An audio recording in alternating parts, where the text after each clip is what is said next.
Domingo, 23 de julho. Leitura do Evangelho segundo Mateus, capítulo 13, versículos de 24 a 43. Naquele tempo, Jesus contou outra parábola à multidão. O reino dos céus é como um homem que semeou boa semente em seu campo. Enquanto os homens dormiam, veio o inimigo dele, semeou o joio no meio do trigo e foi embora. Quando o trigo cresceu e começou a granar, apareceu também o joio. Os servos do proprietário foram até ele e perguntaram: "O senhor não semeou boa semente em seu campo? Então, como é que tem joio?" Ele respondeu: "Um inimigo é que fez isso."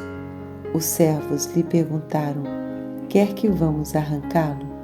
Ele disse: "Não, porque ao arrancar o joio, vocês poderiam arrancar também o trigo com ele. Deixem os dois crescerem juntos até a colheita.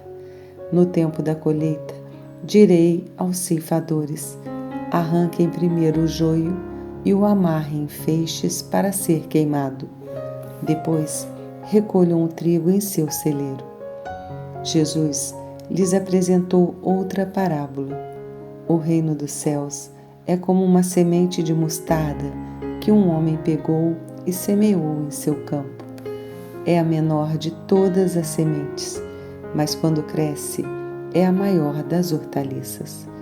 Torna-se árvore, a tal ponto que as aves do céu fazem ninhos em seus ramos.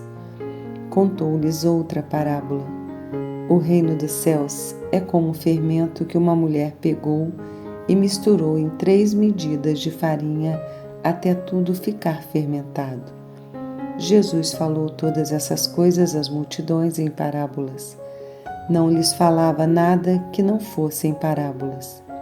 Isso para se cumprir o que foi dito pelo profeta: "Vou abrir a boca em parábolas. Vou proclamar coisas escondidas desde a fundação do mundo." Então, tendo deixado as multidões, Jesus foi para casa. Seus discípulos se aproximaram dele e lhe pediram: "Explica-nos a parábola do joio do campo." Ele respondeu: "Quem semeia boa semente é o Filho do Homem. O campo é o mundo. A boa semente são os filhos do reino. O joio são os filhos do maligno. O inimigo que o semeou é o diabo.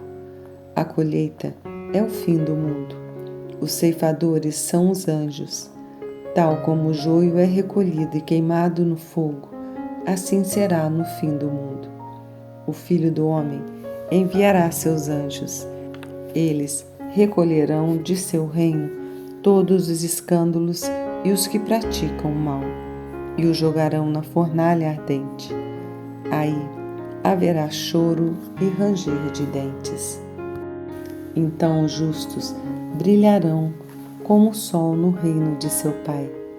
Quem tiver ouvidos, ouça. Comentário: a parábola do joio e do trigo põe em destaque a paciência de Deus, que se mostra tolerante com o ser humano que é fraco e pecador. Convém lembrar que o bem e o mal estão não somente fora de nós, mas também dentro de nós. Joio e trigo crescem juntos. É-me impossível pesar o bem e o mal, e ao estipar o mal, arrisco-me a mandar o bem para a fornalha. Por isso, o proprietário sabiamente mantém joio e trigo, injustiça e justiça. No tempo da colheita, final da história, será mais fácil identificar um e outro e dar o devido destino a cada um.